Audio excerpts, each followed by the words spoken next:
تو اللہ عز و جلال جس شخص کی عبادت کو قبول کرتے ہیں اس میں تقوی ہونا چاہیے۔ قبولیت سے مراد کیا ہے؟ قبولیت کے بارے میں امام ابن القیم رحمۃ اللہ علیہ نے 3 باتیں بیان کی ہیں۔ قبولیت کے 3 درجے ہیں۔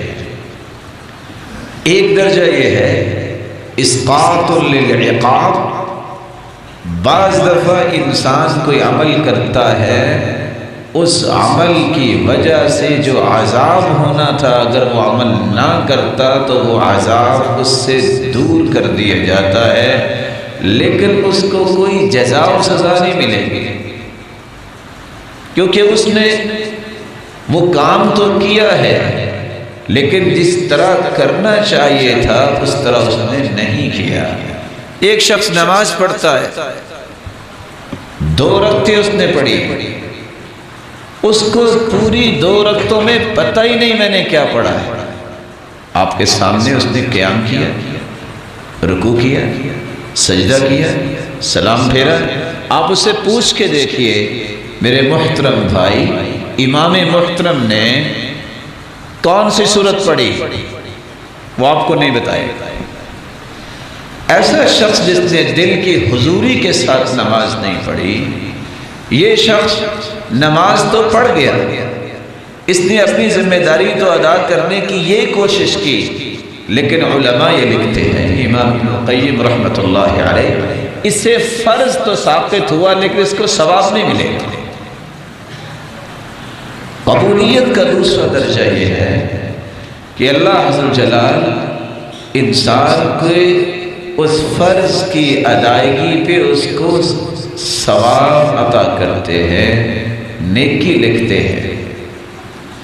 قبولیت کا تیسرا اور آخری اور سب سے خوبصورت درجہ یہ ہے کہ اللہ عز و جلال اپنے بندے کی عبادت پہ راضی بھی ہوتے ہیں، اسے پسند بھی کرتے ہیں، اس پہ اس کو ثواب بھی دیتے ہیں، اور ساتھ کھربوں فرشتوں کے سامنے اس کی تعریف بھی کرتے ہیں۔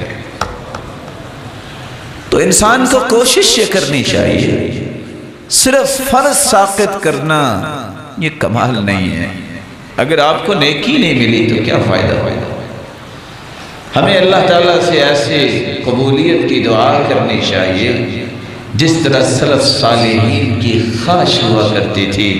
عبداللہ ابن عمر رضی اللہ تعالی عنہ اسریہ کہا کرتے تھے لو علمت ان اللہ تقبل منی رکعتین لاتکلت، اگر مجھے پتہ چل جائے کہ میری 2 رکعتیں ہی قبول ہو گئی ہیں تو میں سمجھتا ہوں کہ میں اس سے بخشا جاؤں گا۔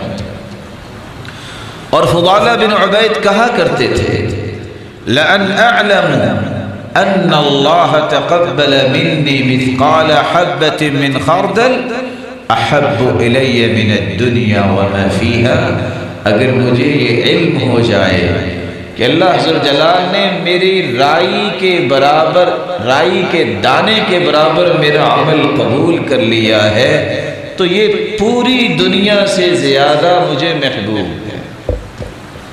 اور کس طرح صحابہ کرام میں سے عبداللہ ابن عمر رضی اللہ، عبداللہ ابن مسعود رضی اللہ تعالی عنہ فرمایا کرتے تھے لأن أكون أعلم أن الله تقبل مني عملا أحب إلي من أن يكون لي ملء الأرض ذهبا، مجھے اگر پوری زمین سونے کی بھر جائے اور میں اس کا مالک بن جاؤں، اس سے زیادہ مجھے اس بات کی محبت ہے کہ میرا ایک عمل اللہ عز و جلال قبول کر لے۔